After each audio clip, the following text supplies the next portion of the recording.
Experts say you should start going to the gynecologist either when you turn 18 or when you become sexually active. I was neither. Just a religious 23-year-old who had begun to think, may as well get this over with. I was a production editor at the United Methodist Publishing House at the time, and we had an on-site medical clinic for employees to use.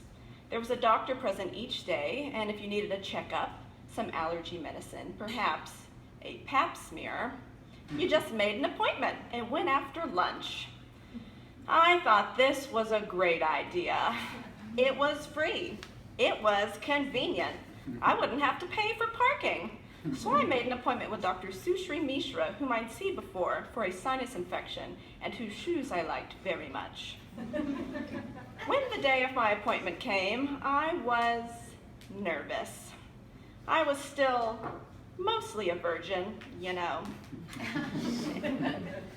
And the thought of having my nethermost lady chamber forcibly pried apart and swabbed with cotton was understandably intimidating. Not to mention all the stories you hear. Women love to talk about their gynecologist appointments, and unless the speaker is approaching menopause and the mother of 3 adult children, the verdict is usually bad. We love to tell each other horror stories, to one-up each other with gruesome tales of tall stirrups and cold lube. It's enough to make any healthy virgin with regular menses procrastinate for 23 years. Until now. At 9:56 a.m., I stood up at my desk, white-knuckled my purse, and walked down the hallway to the Care Here clinic. At 9:58, I read in Us Weekly about Heidi Klum's breakup with Seal. At 10:04, the nurse weighed me and took my blood pressure, and at 10:09, she led me to a small room with an exam table and a desktop computer, where she instructed me to change into a paper gown. I confessed that I was nervous. She told me, "You've got nothing to worry about. Just remember not to clench your butt." Dr. Mishra came in at 10:15 wearing a pair of biscuit-colored heels that looked like they probably cost more than a week at Disney World. The nurse came in behind her and shut the door. "Lie back," Dr. Mishra said, extending 2 long metal stirrups that made the exam table look like a sad robot who wanted a hug. "And scoot your butt all the way to the edge of the table." There I lay, knees splayed, a gooseneck lamp shining into my hoo-ha. I could hear Dr. Mishra digging through a drawer of tinkling metal instruments. "Are these the only ones we have?" she asked. Yes," the nurse replied. In that moment, I had a stunning vision of all the other women employed by the United Methodist Publishing House. Short, plump, sweaters with animals on them, menopause veterans twice married with multiple adult children.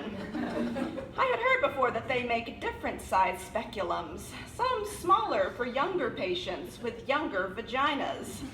And I realized with a wave of panic that no such demi-speculums would be found at this location. So Dr. Mishra inserted a one-size-fits-all speculum into my vagina and opened it.